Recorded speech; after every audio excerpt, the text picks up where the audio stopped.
राठौर का केस का मामला है, अभी तक इसमें क्या कुछ विवेचना में सामने आया है? जो आरोप प्रति आरोप लग रहे थे, क्या कुछ अभी तक आपकी इन्वेस्टिगेट में निकल के आया है? दिनांक 20 जनवरी शाम लगभग 8:30 बजे के आसपास SR कॉलेज में ये कक्षा 8 में प्रिया राठौर पढ़ती थी और उनकी 20 जनवरी को गिर करके जो है ये इस तरह से संदिग्ध परिस्थितियों में मृत्यु कारित होती है। तत्काल बॉडी को पोस्टमार्टम के लिए भिजवाया जाता है। डॉक्टर्स के पैनल द्वारा पोस्टमार्टम कराया जाता है, जिसकी वीडियोग्राफी भी कराई जाती है।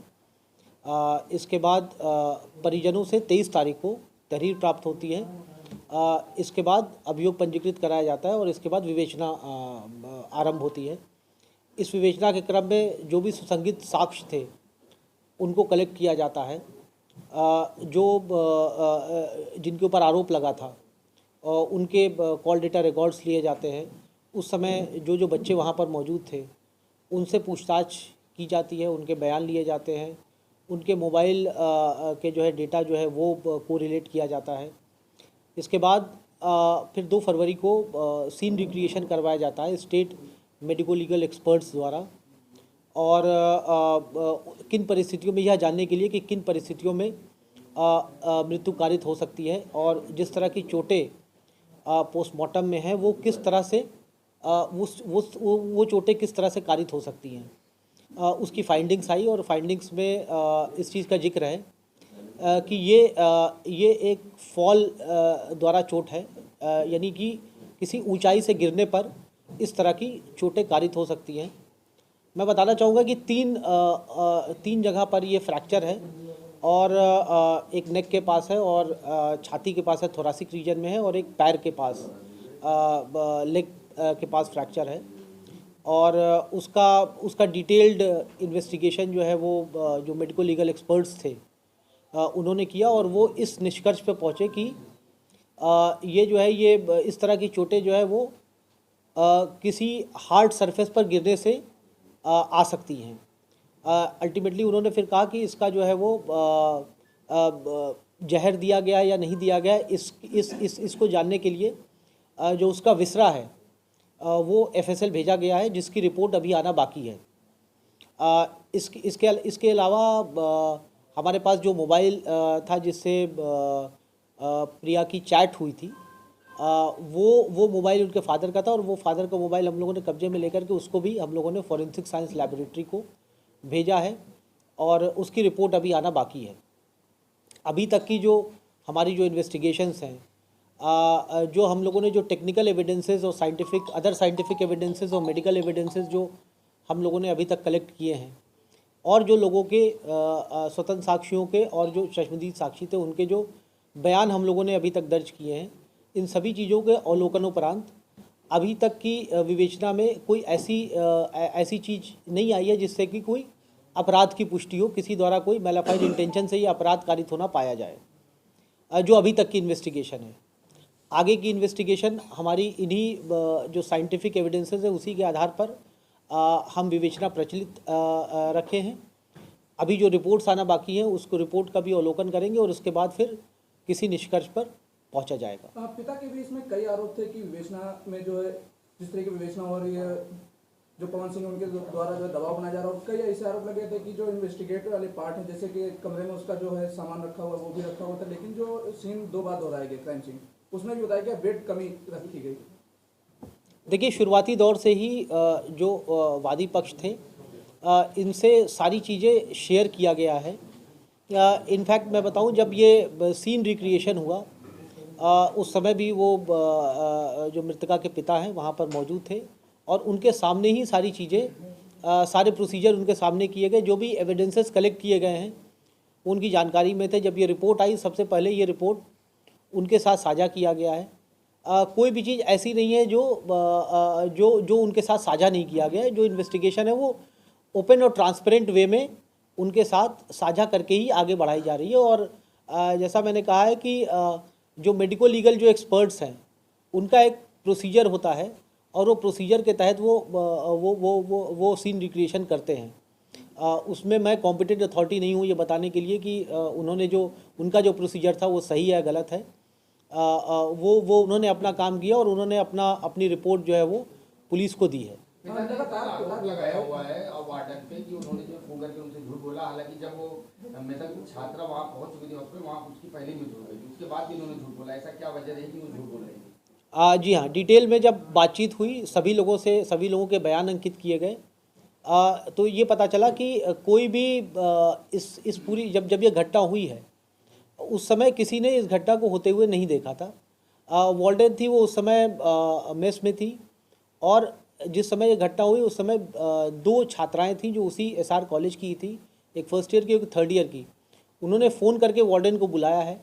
जब वार्डन वहाँ पहुँची है तो वार्डन ने देखा कि जो मृतका है वहाँ पर अनकॉन्शियस स्टेट में है, बिकॉज उस टाइम तक ये कंफर्म कर पाना असंभव था कि वो जीवित है, उसकी मृत्यु हो चुकी है। वार्डन का फर्स्ट रिएक्शन ये था कि पहले इनको हॉस्पिटल, और जो भी वहाँ पर लोग थे, काफ़ी सारे लोग वहाँ पर इकट्ठे हो गए थे, और फर्स्ट रिस्पॉन्स ये था कि बच्ची को जो है वो उपचार हेतु जो है वो हॉस्पिटल ले जाया जाए, जो कि उन लोगों ने वहाँ पर उस समय किया गया। हॉस्पिटल ले जाया गया और वहाँ पर फिर डॉक्टर्स ने जो है उसको डेड डिक्लेयर किया, और जिसकी सूचना फिर बाद में परिवारजन को दी गई। शुरू में जो सूचना दिया गया वो ये दिया गया था कि गिरने से ये मृत्यु कारित हुई है, चलते चलते ये गिर गई, ये मृत्यु कारित हुई है, बिकॉज किसी ने भी उस घटना को होते हुए नहीं देखा था। और जो भी सूचना मिली थी वार्डन को वो एक सेकंड पर्सन के थ्रू मिली थी। वार्डन वहाँ पर मौके पर नहीं थी। जब इन्वेस्टिगेशन हुआ तो ये बात की पुष्टि नहीं हुई, और क्योंकि वहाँ पर मौके पर ब्लड पूलिंग नहीं हुई थी, इसकी वजह से ये कह पाना उस समय संभव नहीं हो पा रहा था कि किसी ऊंचाई से जो है ये गिरी है। सर, सवाल ये है कि जिस तरीके से वहाँ पे बच्चों ने बताया कि ये गिरी है 2 लोगों ने, वार्डन ने पुलिस इन्वेस्टिगेट जब शुरू हुई, जब उससे पूछताछ की, तब उसने बात खोली, तो पहले क्यों गुमराह करती रही? जैसा कि मैंने आपको बताया है कि ये चीज़ क्रॉस एग्जामिनेशन में हम लोगों ने ये प्रश्न उठा था, और उनका यही कहना था कि क्योंकि मैंने वही बताया जो वहाँ की जो लड़कियाँ थी उन्होंने बताया, क्योंकि मैं वहाँ पर नहीं थी, जो वार्डन थी वो वहाँ पर नहीं थी। और ये चीज़ कई लोगों ने इस बात की पुष्टि किया कि वार्डन मेस में थी, क्योंकि ओवरऑल उनकी जिम्मेदारी होती है कि सभी बच्चों को समय से जो है वो खाना प्रोवाइड कराना। तो उस समय जब तक वो लास्ट बच्चा वहाँ से नहीं निकल जाता तब तक वो मेस से नहीं निकल सकती है। जब ये शोर शराबा हुआ और जब फ़ोन करके बुलाया गया तब उस समय आई हैं, और जो फ़ोन करके जो लड़कियों ने उनको बताया, उस आधार पे उन्होंने उस समय अपने बयान दिए, और बाद में जब पोस्टमार्टम हुआ तो स्थिति उससे स्पष्ट हुई। सर, पुलिस सोशल मीडिया का जो सहारा ले रही थी, इंस्टाग्राम की बात की जा रही थी, तो उससे पुलिस को क्या कुछ सहायता मिली, क्या कुछ? हमारे पास जो मृतका ने जो बातें किया है वो भी हमारे पास अवेलेबल हैं। इनके फादर के मोबाइल से उसने बात किया था, वो भी हमारे पास, मोबाइल भी हमारे कब्जे में है, और इसको फॉरेंसिक जांच के लिए भेजा गया। उसका पूरा अकाउंट डिटेल, किन किन से बात किया, कब कब बात किया, जो हमारे पास जो चैट्स अवेलेबल हैं, जो हमारे पास एविडेंसेस हैं, उसमें किसी भी तरह का कोई फाउल प्ले नहीं लग रहा है। जैसे नॉर्मल फ्रेंड्स बातचीत करते हैं उस तरह की बातचीत है, और इस तरह किसी के ऊपर भी ऐसा आरोप प्रत्यारोप उसमें नहीं लगाया गया है। सर, पोस्टमार्टम रिपोर्ट में भी सर खींचने की बात सामने आई कि उसके पीछे बैक साइड में भी चोटें। नहीं, जैसा मैंने बताया है कि खींचने की बात पोस्टमार्टम में नहीं आई है, क्योंकि जब पोस्टमार्टम रिपोर्ट का जब एनालिसिस किया गया मेडिकल टीम द्वारा, तो उन्होंने भी यही बताया ये हार्ड फॉल की चोट है, ऑब्स्ट्रक्टेड हार्ड फॉल की चोट है, और ये किसी को घसीटने की चोट नहीं है। ये एब्रेडेड कंट्यूजन ये घसीटने से नहीं आया, बिकॉज जिस तरह की चोटें कारित हुई हैं वो किसी चीज़ से मार करके उस तरह की चोटें कारित होना असंभव है। घटना के 1 महीने पूरे हो गए हैं, अब तक पुलिस इन्वेस्टिगेशन में क्या सामने है? क्या ये हत्या है, आत्महत्या है या हादसा? तीनों में क्या पा रहे हैं? जैसा कि मैंने बताया कि अभी मैंने आपके सामने जो भी हमारे पास जो साइंटिफिक फैक्ट्स थे वो मैंने आपके सामने रखा है। अभी कुछ रिपोर्ट्स, सरकारी रिपोर्ट्स, गवर्नमेंट रिपोर्ट्स अभी आना बाकी है, उसके बाद ही किसी फाइनल कंक्लूजन पहुंचा जा सकता है। अभी तक हमारे पास जो एविडेंसेस हैं उनसे किसी का भी अपराध, किसी भी तरह का अपराध कारित होना अभी पाया नहीं जाता है। किसी भी अपराध की पुष्टि अभी तक की विवेचना से नहीं होती है। जो एक लेटर सामने आ रहा था, बताया जाता है कि लेटर एक वायरल हुआ, लेकिन लेटर किसी को मिला नहीं, जिसमें क्रिकेटर का जिक्र होने की बात सामने आ रही थी। जैसा कि मैंने बताया है कि ये सब सारी चीज़ें एविडेंशियल पार्ट हैं और वो एक नॉर्मल कोर्स ऑफ एक्शन में लिखा गया लेटर था जिससे कि इस मृत्यु से संबंधित कोरिलेशन ढूंढना ये उचित नहीं होगा।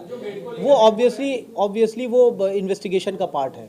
मेडिकल लीगल रिपोर्ट में हादसे को इनकार किया है, उसमें सुसाइड या मर्डर की तरफ बताया गया है, तो आपके पास अभी तक 1 महीने में कोई फाइंडिंग नहीं है इसकी? नहीं, मर्डर के बारे में नहीं बताया। यदि आप मेडिकल लीगल रिपोर्ट्स को अगर आप देखेंगे तो फॉल फ्रॉम बिग हाइट और ऑब्स्ट्रक्टेड फॉल बताया, मर्डर का जिक्र इस मेडिकल लीगल उसमें नहीं किया गया है। अगर सर नहीं, मना नहीं किया है हादसे को।